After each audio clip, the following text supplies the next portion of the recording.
Mi tío pensó que podía humillarme una última vez en el lago de los ahorcados, pero no sabía que el agua tiene memoria y que las deudas de sangre siempre se cobran. Mi nombre es Mateo, y durante 20 años fui un fantasma que caminaba entre los vivos. Hay dolores que no se curan con el tiempo, solo se cubren con capas de cemento hasta que uno cree que han desaparecido. Pero el cemento siempre termina agrietándose. Recibí la llamada un martes lluvioso.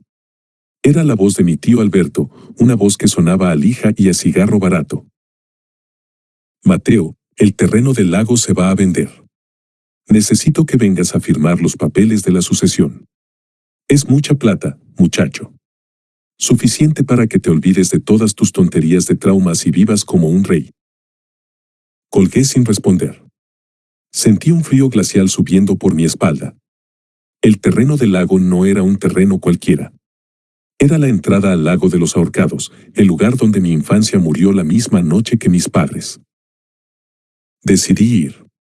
No por el dinero, sino porque el monstruo que vivía en mi cabeza necesitaba ver al monstruo que vivía en la realidad. Conduje durante 6 horas hacia el norte. A medida que me acercaba, el paisaje cambiaba. Los árboles se volvían más retorcidos, con ramas que parecían dedos suplicantes. Al llegar al pueblo, el silencio era absoluto. No había perros ladrando, ni niños jugando. La gente me miraba desde las ventanas con ojos cargados de una lástima antigua. Ellos sabían quién era yo, el niño que sobrevivió a la noche de los lazos. Me instalé en el único hotel del pueblo. Esa noche, el trauma me visitó como un viejo amigo. El recuerdo. Tenía 8 años. Mi tío Alberto me sujetaba del brazo con tanta fuerza que sus uñas se enterraban en mi piel. Estábamos en la orilla del lago. Mis padres estaban allí, de pie sobre unos bancos de madera, con sogas al cuello. Mi tío se reía. Es por tu bien, Mateo, decía. Tus padres son débiles, yo te haré fuerte.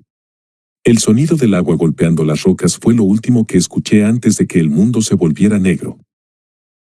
Me desperté empapado en sudor a las 3 de la mañana. Miré por la ventana. A lo lejos, entre la bruma, podía ver el brillo siniestro del lago. El agua parecía llamarme. Ven, Mateo, ven a ver lo que hemos guardado para ti. A la mañana siguiente, me encontré con Alberto en la entrada de la propiedad. Estaba más viejo, más gordo, pero sus ojos mantenían ese brillo cruel. Mira este lugar, dijo, señalando el lago. Un hotel de lujo aquí nos hará millonarios. Solo falta tu firma. Pero antes, quiero que caminemos hasta la orilla. Hay algo que quiero mostrarte, algo que tus padres olvidaron decirte antes de irse. Caminamos por el sendero lleno de hojas secas. El aire se volvía más denso a cada paso. Yo sentía el peso de mi pequeña navaja en el bolsillo, pero algo me decía que no la necesitaría. El lago tenía sus propios planes. ¿Sabes por qué nunca crecieron árboles nuevos aquí? Preguntó Alberto con una sonrisa maliciosa. Porque la tierra está intoxicada de odio. Y el odio, Mateo, es el mejor fertilizante. Llegamos a la orilla. El agua estaba tan quieta que daba miedo. Alberto se detuvo frente a un enorme tocón de sauce que había sido cortado hace años. Aquí es donde pasó, ¿recuerdas? Dijo con total frialdad. Tu padre lloró como un niño. Tu madre, ella solo te miraba a ti. Sentí que la sangre me hervía. La humillación de tantos años, el abuso psicológico, el robo de mi vida, todo estaba ahí, frente a mí, en forma de un viejo decrépito que no sentía remordimiento. Tío, le dije, mi voz sonaba extrañamente tranquila, ¿nunca has tenido miedo de que el reflejo te devuelva el golpe? Él se burló. ¿El reflejo? Por favor, Mateo. No seas ridículo. Se asomó al borde del agua para escupir, un gesto de desprecio hacia el lugar donde destruyó a mi familia. Pero entonces, el lago hizo algo que nunca olvidaré. El agua no salpicó. Al contrario, se tragó el escupitajo y empezó a vibrar. Desde el fondo del lago, una sombra blanca empezó a subir. No era una persona, era una forma de cuerda.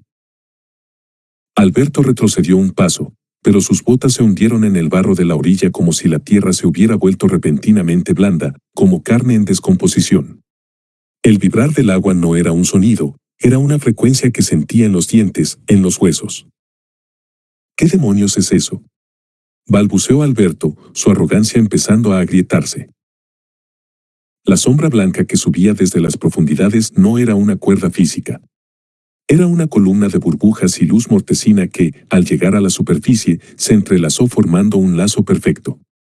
El aire alrededor del lago bajó tanto de temperatura que nuestro aliento se convirtió en escarcha. Es la verdad, tío, dije, dando un paso hacia él. No sentía miedo. Por primera vez en mi vida, el miedo no era mío, era de él. Durante años me hiciste creer que yo era el culpable por no haber sido suficientemente fuerte para salvarlos. Me humillaste en cada cena familiar, me recordaste mi orfandad como si fuera un pecado. Pero el lago tiene mejor memoria que tú. De repente, el silencio del bosque fue interrumpido por un sonido rítmico. Clic, clic, clic.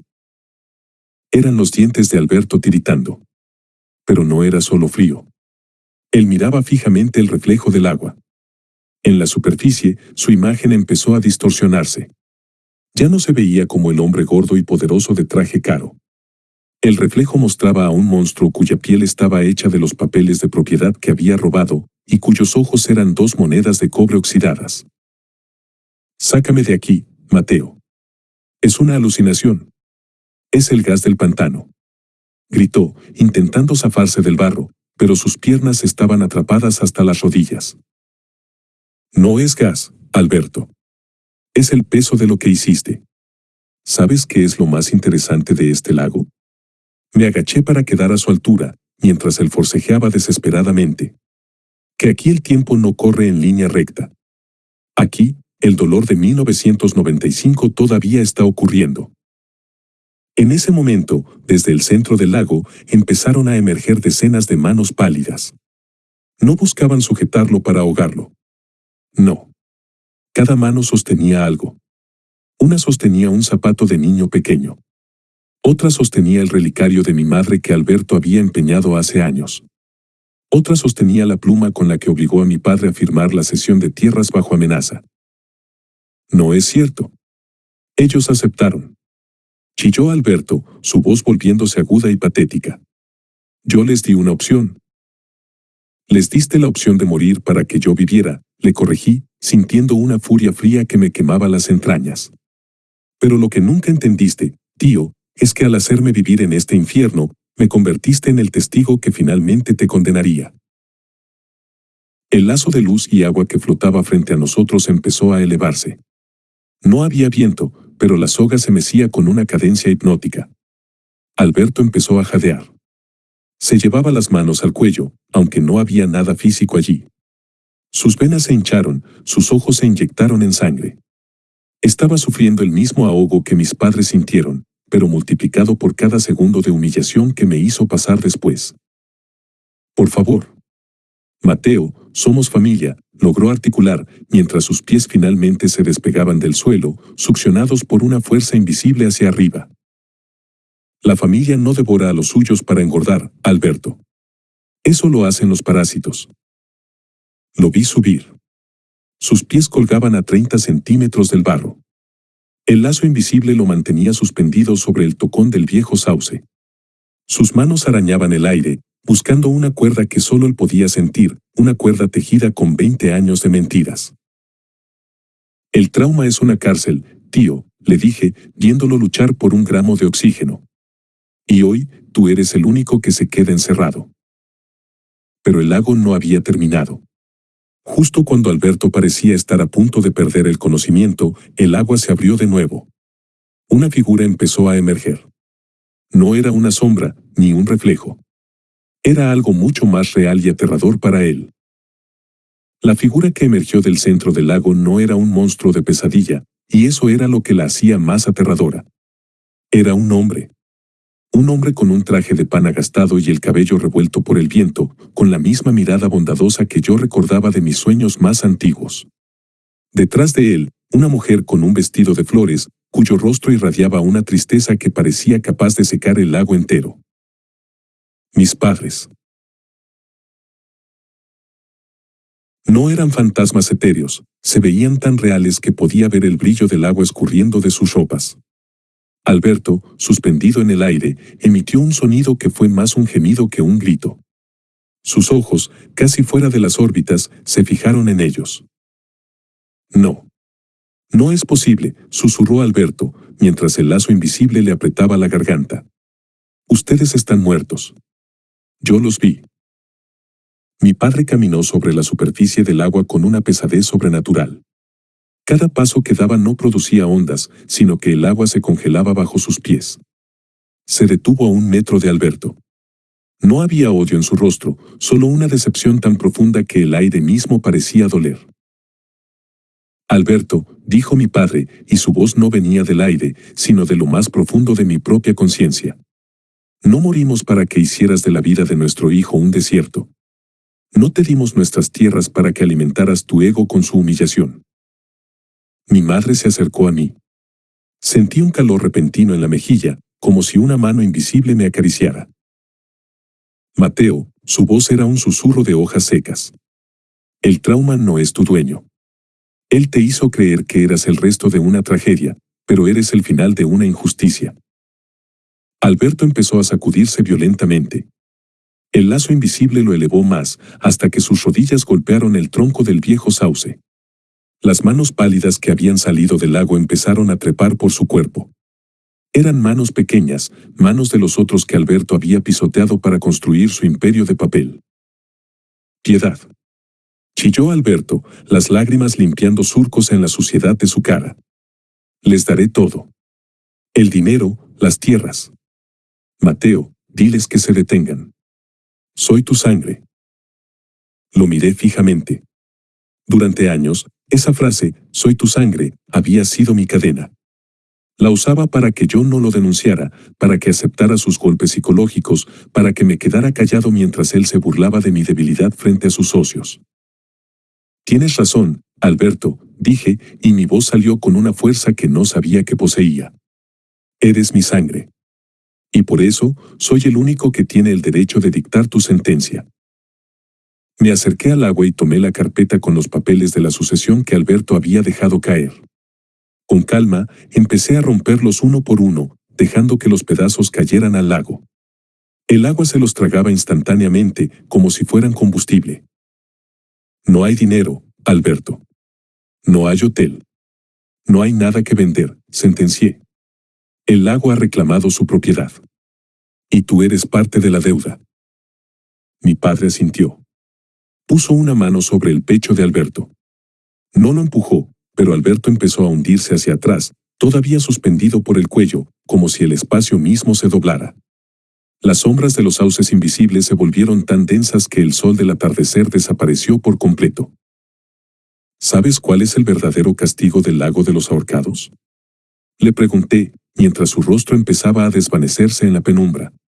No es morir. Es quedar atrapado en el momento exacto en que te das cuenta de que nadie te recordará con amor. Vas a vivir este minuto, este segundo de terror, por el resto de la eternidad. Sin fin. Sin salida.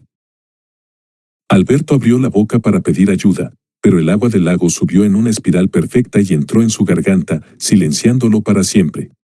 Su cuerpo, aunque seguía ahí, empezó a volverse translúcido, fundiéndose con la corteza del sauce cortado. Mis padres me miraron una última vez. No hubo despedidas largas. No eran necesarias. El peso que yo llevaba en los hombros, esa montaña de traumas y abusos, simplemente se evaporó. Sé libre, hijo, dijo mi madre. Y entonces, el silencio regresó. Pero no era el silencio sepulcral de antes. Era el silencio de un bosque que finalmente puede descansar. El silencio que siguió a la desaparición de Alberto no era vacío, era un silencio fértil, como el de la tierra después de una tormenta necesaria. Me quedé allí, de pie en la orilla, mirando el lugar donde mi verdugo se había desvanecido. El tocón del sauce ahora tenía una marca nueva, una veta oscura en la madera que recordaba vagamente a un rostro humano contraído en un grito silencioso. El agua del lago volvió a ser cristalina. Ya no era ese espejo de obsidiana que devolvía pesadillas, ahora reflejaba el cielo, que empezaba a teñirse de violeta y naranja. Caminé de regreso al pueblo. Mis pasos se sentían extrañamente ligeros, como si hubiera caminado toda mi vida con pesas en los tobillos y alguien finalmente las hubiera cortado. Al llegar a la calle principal, la gente ya no me miraba con lástima. Se apartaban a mi paso, pero no por miedo, sino por respeto. En sus ojos vi que ellos lo sabían. En los pueblos pequeños, el viento lleva las noticias antes que las palabras. Fui directamente a la vieja oficina del notario local, un hombre que había sido cómplice silencioso de los abusos de Alberto por miedo. Cuando entré, el viejo dejó caer su pluma. Estaba pálido. Alberto no vendrá, le dije, poniendo mis manos sobre su escritorio. Ha decidido retirarse. El notario tragó saliva y asintió frenéticamente, sin preguntar detalles. Sabía que preguntar por alguien que se pierde en el lago de los ahorcados es invitar a la mala suerte a cenar en tu mesa. Quiero que redactes un documento nuevo, continué. Las tierras del lago no son para hoteles ni para centros comerciales. Quiero que esa zona sea declarada reserva natural protegida. Nadie entrará, nadie construirá. El lago se quedará con sus secretos, y los que descansan en él, finalmente tendrán paz. Esa noche regresé al hotel, pero no pude dormir. No por las pesadillas, sino porque mi mente estaba ocupada reconstruyendo el futuro. El trauma es como una cicatriz de quemadura, nunca desaparece del todo, pero deja de doler cuando dejas de tocarla. Me di cuenta de que ya no necesitaba el odio para definirme. Durante 20 años, mi identidad fue ser la víctima de Alberto. Ahora, por primera vez, yo era simplemente Mateo. A la mañana siguiente, antes de irme para siempre, volví una última vez al lago. Llevaba conmigo una caja pequeña.